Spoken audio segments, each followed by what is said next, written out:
So the Outlander had its first damage or fail here. My zip ties did not hold the the HVAC system in control, so we're gonna fix it, and we'll show you how. So tools needed: zip ties, wire snips, or dikes for short. Next step, you're gonna chain 3 zip ties together, 3 of the really long ones.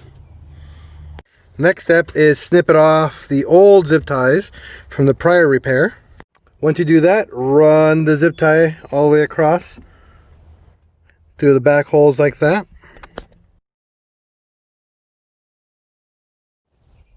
Now the 2 spots where it broke off are actually perfect notches, so you can run your zip tie around, and now I have a permanently fixed HVAC control system. Look at that.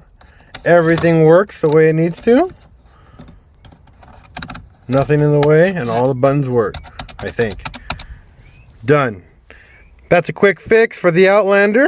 We'll see you guys back again for another DIY on fixing stuff on the Outlander when it breaks.